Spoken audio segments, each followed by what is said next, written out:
Hey everyone. Uh Welcome to another episode of Physician Heal Thyself Car Therapy.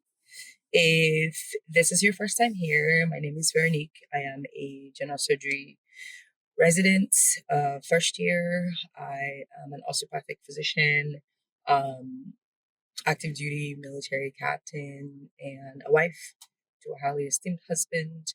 And I started this car therapy series to sort of work through the day, my day to day as a resident, different things that occur, the ways that I evaluate myself, and also um, just to walk through like different anxieties that I have been having over the last few months, um, and over basically over time. Um, so yesterday was the first day I went back for night float. My second week of night float, first day. It was a pretty uneventful night. Regular rigmarole of a bunch of texts from nurses that you have to respond to, a couple of tasks here and there. And then also, one of my last episodes, I talked about sometimes having people that come in with complex medical conditions that you have to manage. Um, Something that slowly occurred to me yesterday, which I thought was both eye opening and hilarious, and I don't know why, like it never dawned on me before, is when I was applying for for surgery residency, and they do the interviews. Usually, like they'll ask you, "Why do you want to do surgery?" Um, Before I went to med school, what I wanted to be was a psychiatrist. I've always Mental health has always been very important to me for a number of reasons. Like everybody, carries their own thing. From childhood, from adulthood, from whatever. I once had a friend in medical school who is a third year surgery resident right now who once told me that nobody comes to medicine, nobody applies to be a medical student or a doctor or a surgeon if they are not carrying something that they're trying to fix, if there's not a problem that they're trying to solve. Um, when I went to med school, I wanted to be a psychiatrist. I wanted to it was just looking at the world and looking at my family and looking at, my nieces, my nephews, my cousins, just a lot of things that we were struggling with. I thought that, if you could understand the human mind a little bit more, maybe we would be able to better help people and just trying to figure out all these different like hormone imbalances and stuff like that. Um, I realized very, very quickly that for myself, personality wise, psych was not going to be something that I could do because psychiatry is basically a specialty of intangibles from the way that I understand it. There's no like measurement systems, there's no tests, there's no algorithms really. For psych, it's just one of those things where we observe a couple of people that have the same kind of things. We give them a certain name, we look at different things. And it's a really, really important specialty because, of course, the medications that help with psych, kind of help regulate people for better or worse, right? But it was just something where, as a person who likes to have deliverables, like I think I like to be able to see that I've done something and have it done and like get it out of the way. It was just so very intangible for me. The other thing is that I carry things, I overthink, right? Like I overthink, I carry stuff, I like make people's problems my own. I go home and I ponder. My weekly posts that I have on my website. My website, by the way, is liveyourfear.com. But if but the post that I have on the website for this week describes something that happened to me over the weekend. But essentially, when I was on my psych rotation, I did mine in a child psych facility, and the first week I went, for that whole Monday to Friday, I think I had a total of 10 hours of sleep the whole week. I just, for some reason, my body was not okay with anything that was happening in that facility. It wasn't like the people, it was just the children who were there, the kids who were there. It baffled me. The youngest child who was there was, when that came by while I was there was 5 years old. Like, why is a 5-year-old in a psychiatric facility, right? Like, it was just things that I couldn't deal with. I couldn't carry. Like, I would not make a successful psychiatrist. I figured that out way even before I went to that facility. And when I got there, it just reinforced what I had thought. The thing, though, that I had thought I liked about surgery was that it was very tangible. Like, you came in with a problem, the surgeon fixes it, boom, you're better, you go home, live happily ever after. It turns out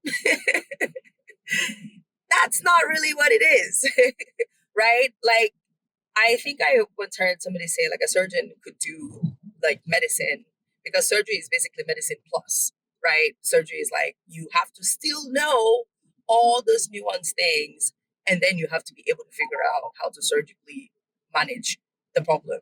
What I hadn't like anticipated, which I don't know, like I did a year of TY and I did this, and this is one of those things, which is why I'm glad that this is a journey, is that you make these realizations sometimes in the middle of the night where you're just like, what?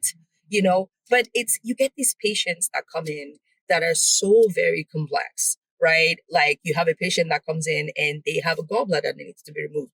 Sure, great, surgery problem. However, that patient also has hypertension. They also have diabetes. They also have hyperlipidemia. They just found out that they have kidney failure. They need dialysis. They just found out they have liver failure. You need to figure out what's happening with all the fluid that's in their belly.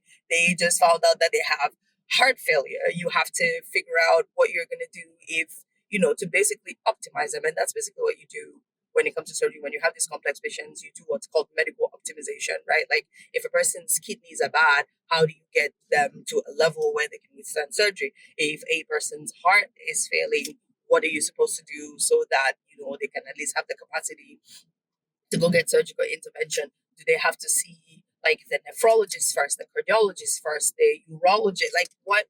All of those things you have to get together because surgery, like people always say this, like, oh, why don't you just knock me out and do it? Oh, why don't you just like put me to sleep?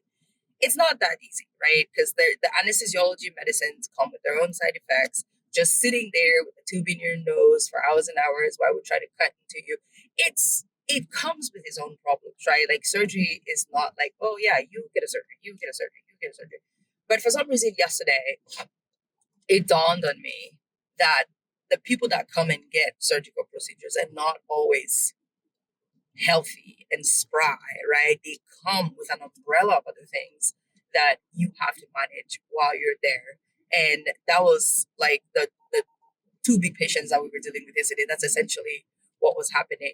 And I mean, it's just one of those things that gives you something to think about. If you watch any of those social media videos where they talk about the cardiology versus nephrology, the cardiology versus nephrology fight, I've watched this happen with a patient in the ICU when I was in my TY, where we had this patient that was like basically going down, and the cardio people were standing over there and going, it's nephrology. And the nephrology people were going, it's cardiology. And the surgeons are just standing there and going, somebody take care of this thing so that we can go in and fix our problem. And it just made me, really realize that like surgery is not cut and dry like I used to think it was. And all the things that if you run away from internal medicine because you're like, oh, that's too complicated, you're going to get it. You're still going to have to learn all the things in internal medicine, all the things in cardio, all the things in nephro. And then you add that to the skills that you're going to learn as a surgeon, which I mean is nice. Like I don't have a problem being a lifelong student. I feel like I'm okay with learning a bunch of things. It was just a really fun realization to make in the middle of the night at 2 o'clock. I wanted to share something since I started this in the spirit of mental health.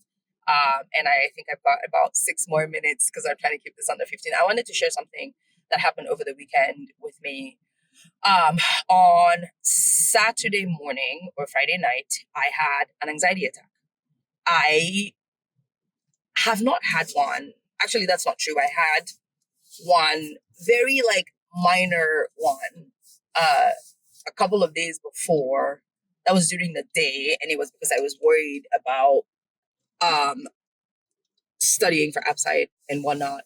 But on Friday, when I got off work, I went home, and Cameroon was playing Morocco that day, and I hadn't watched a single AFCON game this whole time, and we were in the quarterfinals, and everybody was so excited, and I got my sister and my niece to come over so we can hang out. So I went home, and normally when I go home, I'll get some rest, wake up around maybe 1:30 or 2 o'clock, and then figure out, am I studying, am I going to the gym, what am I doing? Um, but that day I had to wake up around 12 at noon because it was this meeting uh, that I had to attend, which honestly, it ended up not being something that I should have even been a part of because I didn't really do anything in it. But I attended the meeting, and then I did the game. We lost, which was really sad, but I got to sit down and hang out with my sister and my niece. And by hang out, I mean sit on the couch and fall asleep or try to um and not really get much rest. I think the reason was because that when you work on the night shift, you stay on that night shift schedule. And I'm realizing now that that's what happened to me when I was in ICU. Because when I was in the ICU, we would do, you know, a week of nights and then a week of days and a week of nights and a week of days. And the day before my first night shift was always the hardest day because I could never flip that, like, going back to the night shift was always really challenging, especially when it just came from days. So I had initially planned to just stay on the night shift schedule for the whole of this month. So basically like run myself as if even on the weekends I was working nights. But because I wanted to stay up with the girls and do all of these things, I didn't do that. And then right at the end of the day, around 10:30, 11 o'clock, when I tucked my niece into bed, I said goodnight to my sister. I was trying to go. I started having this like residual, it was in the back of my mind, it was these thoughts that kept coming up, like, ooh, look at this, a whole 24 hours and you haven't studied and you haven't worked out and you haven't, they were just like swirling in the back of my brain. I tried to ignore them. I got into the room, I got into bed, and I could tell. One of the things for me that I've always been glad for is that I could tell when things are not going right with my body. I could tell, like, when a couple of at the beginning of 2025, or the end of 2024, I wrote an article about burnout that got published in the DO. It was essentially describing what my body felt like when I was burnt out. And this wasn't really burnout, but this, I knew that I was tired. I knew that I needed to go to sleep. Um, I went to bed, and the last thing in my brain where I was like, oh, you wasted all this time. Is this really how you want to be known, like for spending your time wasting it? And then barely 30 minutes, because this was like a 11:30 to midnight thing, barely 30 minutes after, it felt like, I don't know if you guys ever watch the movies where they're torturing people and they hold you like with your neck on your back, they dunk you in water and then they lift you up. It felt like somebody was lifting me up after I had been fully immersed, like face up, nose down, like my head was covered with water. And I woke up like with this feeling, tingly everywhere. Like I was struggling to breathe. My poor husband, who was next to me, like jolted awake as I woke up and went, "What's happening? What's happening?" I was like, "No, no, no, no, no. It's okay. It's okay. I think I'm having an anxiety attack. It's fine. I'm fine."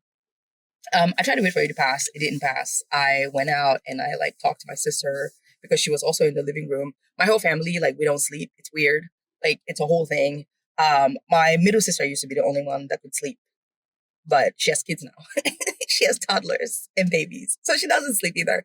But I went out and I went to her and I said, "Look, I'm having this thing, and like I'm trying to get it to go away. Do me a favor, just talk to me. Talk to me about something else."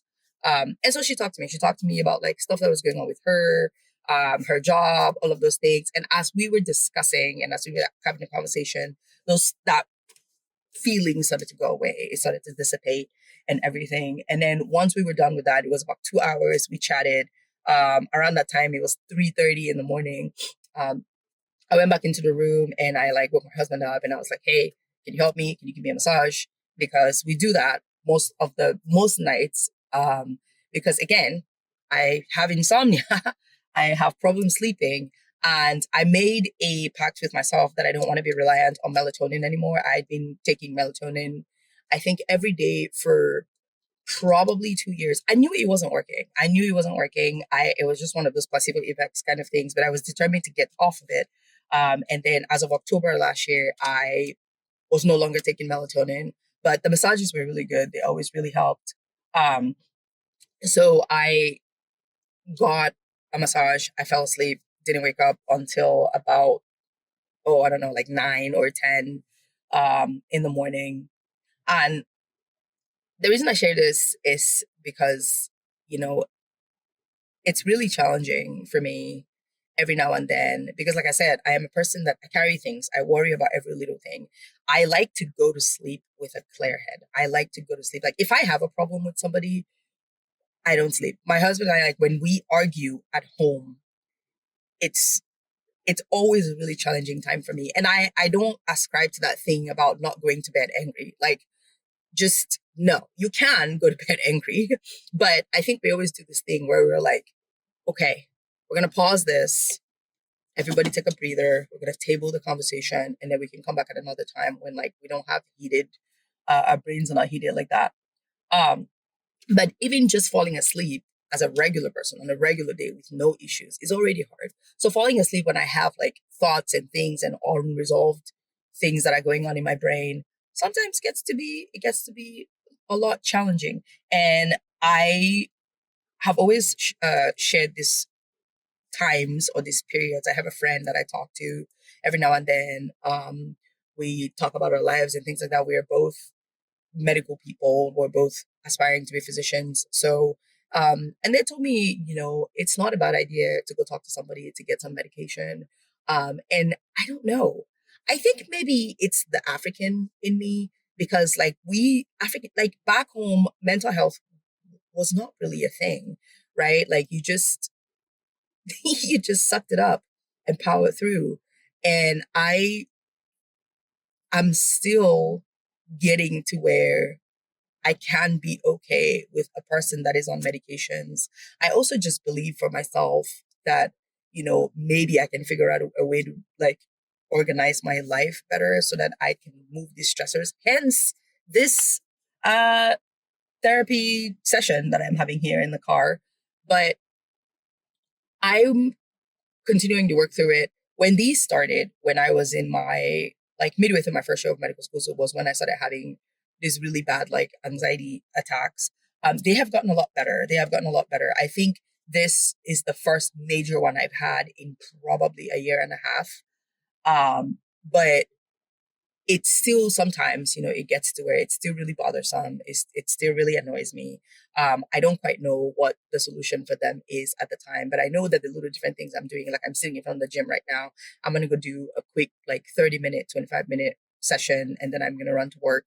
I know like getting my tasks out of the way, studying, making sure that like my house is clean. That's another thing that, like once I clean my house off of clutter, another thing I'm grateful for my husband for, because some days, just with the pace of the day, things tend to pile up. And then I'll go to work one day and I come back and like everything has been cleared and I can feel the clouds in my brain clearing up as well. So I'm going to continue to work on these things. I'm going to continue to do what I can, just so that this doesn't happen. Because I feel like if I'm my best self, I can show up better for the people that I'm taking care of, and for patients and my family in general. Well, if you have gotten this far, thank you for watching. Thank you for listening. Thank you for being my therapist in the void. I believe that the world would be better if we all had better mental health, and I'm taking steps to improving mine. And I hope that wherever you are taking steps to improving yours. Have a wonderful, wonderful Monday, and I will see you tomorrow. Bye.